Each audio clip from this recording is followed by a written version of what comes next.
இதுதான் அவங்க எழுதின பாடல். அடுத்து அந்த பாடலோட பொருள் பார்த்தலாம்.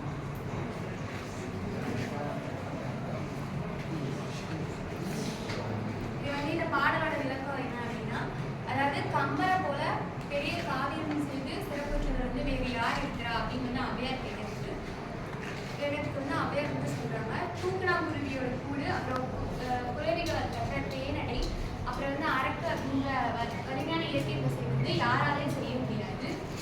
இது வந்து பார்க்கறதுக்கு சிறிதா தெரிஞ்சாலும் நம்மள மாதிரி மனுஷங்களால இதை செய்ய முடியாது. அதனால எல்லா வகைகளையும் சமமா பார்க்கணும் அப்படின்றது தான் இந்த பாடல் அவ்வையார் சொல்றாங்க.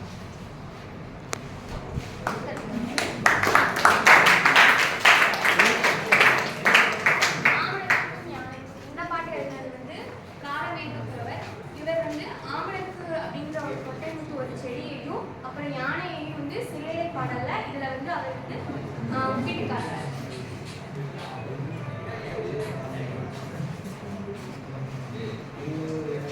இந்த பாடல் வந்து பார்த்தோம்னா மூடி தண்ணி நேரே குலைக்கும் எத்தி சோலை திருமலை ஆயும் வரை ஆமணக்கும் மாற்றாங்க அப்படின்னு இந்த பாடல் சொல்லுவாங்க. இதோட என்ன பார்த்தோம்னா இதுல வந்து ஆமணக்கு செடியையும் யானையையும் வந்து ரெண்டையும் ஒப்பிட்டு சொல்றாரு.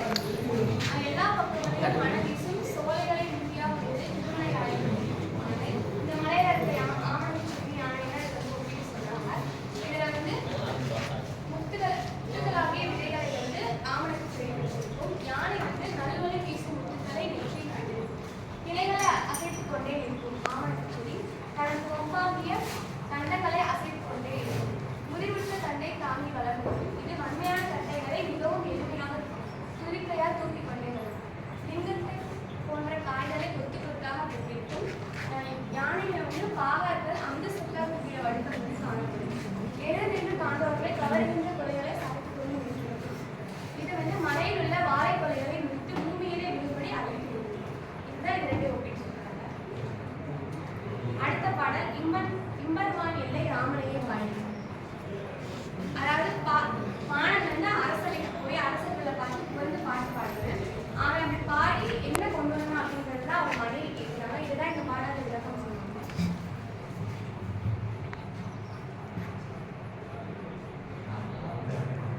இம்பர்வான் எல்லை ராமனையே பாடி என் கொண்டாய் பாணாணி என்றால் காணி நம்மதான் கலகம் என்றேன் பூசம் என்றால் மாதங்கம் என்றேன் யாம் வாழ்ந்தேன் என்றால் பம்புசே வேடம் என்றேன் சின்னம் என்றால் பகடென்றே முழும் என்றால் பலந்தன்னை கம்பமா என்றே நல்கறியாம் என்றால் கைமா என்றே சும்மா கலங்கினாதே. இந்த பாடலை வந்து சொல்றாங்க. இது எழுதினவர் வந்து வீரராகவரா. இந்த பாடலோட பொருள் பார்த்தோம்னா இதோட விளக்கம் என்ன அப்படின்னா, அதாவது பாணன் வந்து அரசர்களை பார்த்து பாடி என்ன பரிசு பெற்று வந்தார் அப்படின்னு அவரோட மனைவி வந்து கேட்கிறாங்க. அப்ப வந்து கலபம் அளித்தார் அப்படின்னு வந்து பாணன் சொல்றாரு. கலபம் அப்படின்னா யானை அப்படின்னு ஒரு பொருள் இருக்கு, சந்தனம் அப்படின்னு ஒரு பொருள் இருக்கு. சந்தனமா அது எதுக்கு, அதை வந்து நீங்களே பூசிக்கொள்ளுங்க அப்படின்னு சொல்லி அவரோட மனைவி சொல்றாங்க. இல்ல இவங்க வந்து தப்பா புரிஞ்சுக்கிட்டாங்கன்னு சொல்லி மாதங்கம் சொல்றாரு. மாதங்கம் அப்படின்ற வார்த்தைக்கு யானையிலும் பொருள் இருக்கு, மாதங்கம் அதாவது நிறைய தங்கம் அப்படின்னு பொருள் இருக்கு. அப்போ வந்து அவங்க மனைவி நினைக்கிறாங்க, நம்மளோட வறுமை நிலையை அறிஞ்சு மன்னர் வந்து நிறைய தங்கம் கொடுத்துருக்காரு, இனிமேல் நம்ம வாழ்க்கையில் எந்த பிரச்சனையும் வராது, அதை வச்சு நம்ம சந்தோஷமா வாழலாம்னு சொல்லி சொல்றாங்க. இப்போ இவங்க தப்பா தான் புரிஞ்சுக்காங்கன்னு நினைத்து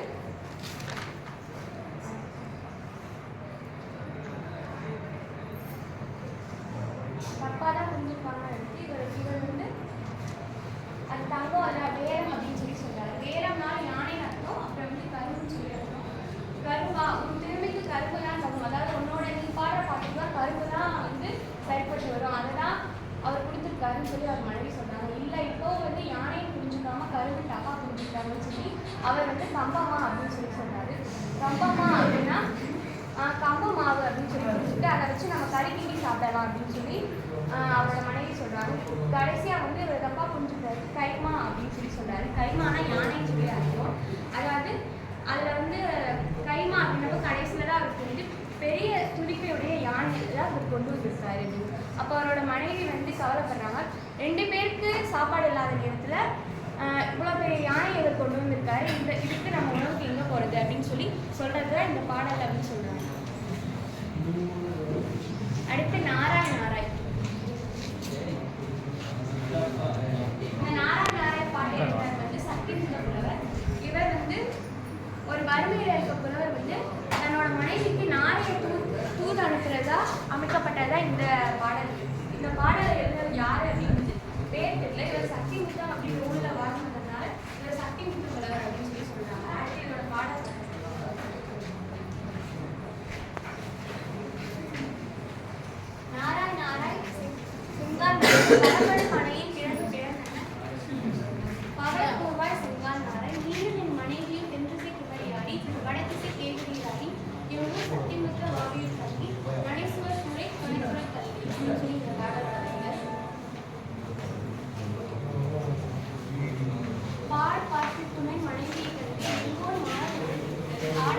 கையெழு கொண்டு கையெழு கொத்தி காலையில் கொண்டு மேலே தழுகி வேளையில் இருக்கும் பாம்பினர்களுக்கும் ஏழையாளனை கண்டனம் கண்டனம் அப்படின்னு சொல்லி இந்த பாடல்.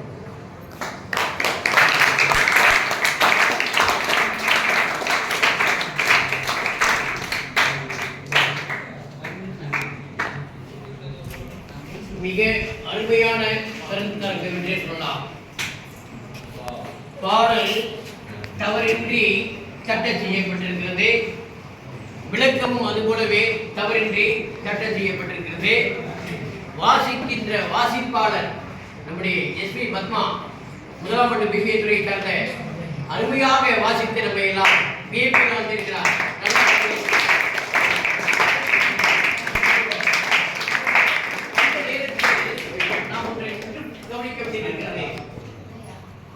பெரும்பான்மை நாம்லாம் இந்த அளவு என்னுடைய மாணவ பருவத்தில் இந்த வாய்ப்பெல்லாம் இல்லை. இருந்திருந்தாலும் இது போல சிறப்பாக என்னால் செய்ய முடியுமான்னு யோசித்து பார்க்கிறேன். ஒரு ஸ்லைடு முடிஞ்சு அடுத்த ஸ்லைடு வர்றதுக்குள்ள ஏதோ ஒரு திரை ஒன்றில் விளக்குவதாக இருக்கிறது. மிக சிறப்பாக இருந்தது அல்லவா? இதான் தொழில்நுட்பம், அனிமேஷன். இன்னும் எப்படி சிறப்பாக செய்யலாம், இன்னும் எப்படி சிறப்பாக செய்யலாம் என்று சிந்தித்து சிந்தித்து செயல்பட்டு இருக்கிறார் நம்முடைய பத்மா அவர்கள். அவர்களை மீண்டும் ஒரு முறை தலைவர்களுக்கு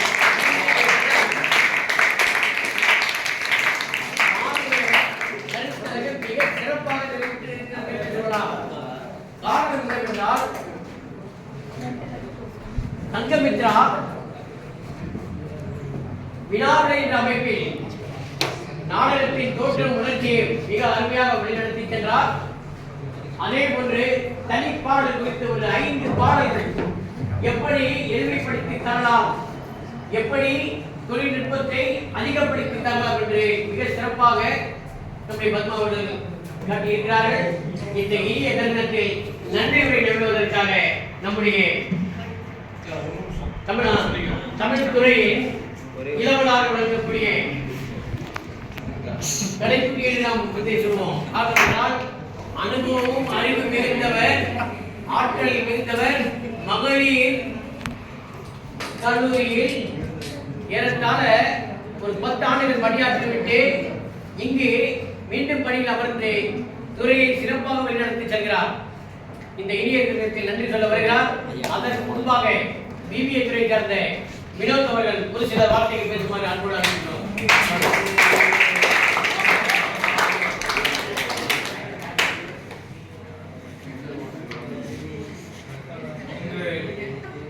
அமர்ந்திருக்கும் தமிழ் சொந்தங்களுக்கு என் காலை வணக்கத்தை கூறி, நான் எதார்த்தமா இங்கே போயிட்டு இருந்தேன். எங்கள் கிளாஸ் 2 கிளாஸ் ஆளுங்க இருந்தேன். மற்ற ஐயா வெளியிலேருந்து மிஸ் ப்ரோக்ராம் வந்து நடத்திட்டு இருந்தான்னு நினச்சேன். வினாடிலாம் போட்டி நடத்துகிறாங்கன்னு நினச்சேன். பார்த்தா இன்னைக்கு ஒரு கருத்தரங்கம் மாதிரி, உண்மைக்கே அது கருத்தரங்கம் தான் சொல்லணும். எங்கள் டிபார்ட்மெண்ட்டுக்காக நான் சொல்லக்கூடாது, என் பிள்ளைங்க பேசுனால மிக சிறப்பான எந்த ஒரு நிகழ்வு எடுத்தாலும் தமிழ் சொந்தங்கள் வந்து சிறப்பாக செயல்பட்டு கொண்டிருக்கிறது. அதுக்கு உறுதுணையாக பக்கத்தில் 2 துறை இருக்கிறோம். உங்களுக்கு பக்குவமா 2 துறையும் மென்மேலும் உங்கள் பணி தொடர நாங்கள் வாழ்த்துகிறோம்.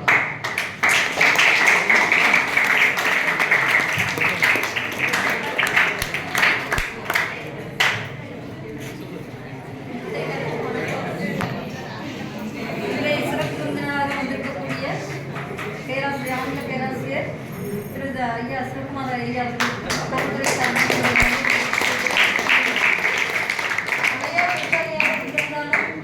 தமிழ் துறைக்கு சிறப்பு செய்த வினோத் ஐயா அவர்களுக்கும் தன்னுடைய நன்றியை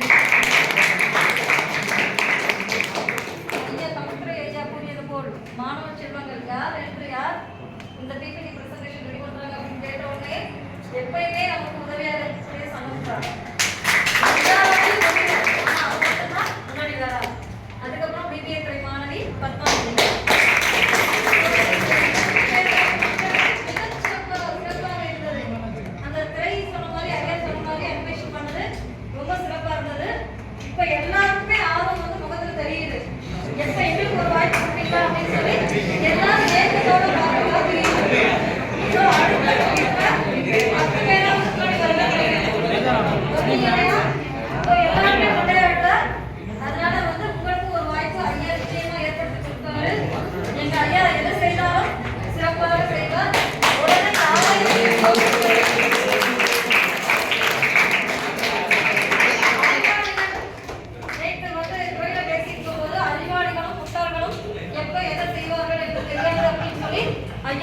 நகைச்சுவையா பேசிட்டு அவர் சிரிக்க ஒரு தமிழ்துறை தலைவர் ஐயா எப்ப எது செய்வாருன்னு யாருக்குமே தெரியாது. ஆனா புதுசா எல்லாம் செஞ்சுட்டு இருப்பாரு. இன்னைக்கு ஃபர்ஸ்ட் அவர் வந்ததுல இருந்து டிபார்ட்மெண்ட்ல இல்ல. எங்கேன்னு பார்த்தோம்னா கம்ப்யூட்டர் சயின்ஸ் டிபார்ட்மெண்ட் இருந்தாரு. 2 மாணவர்களை கூப்பிட்டு இந்த பிபிடி பிரசன்டேஷனுக்கு அரேஞ்ச் பண்ணிட்டு இருந்தாரு. எப்ப எது செஞ்சாலும் யாருக்கும் தெரியாது, ஆனா சிறப்பா செய்வாரு. அதுக்கு எடுத்துக்காட்டு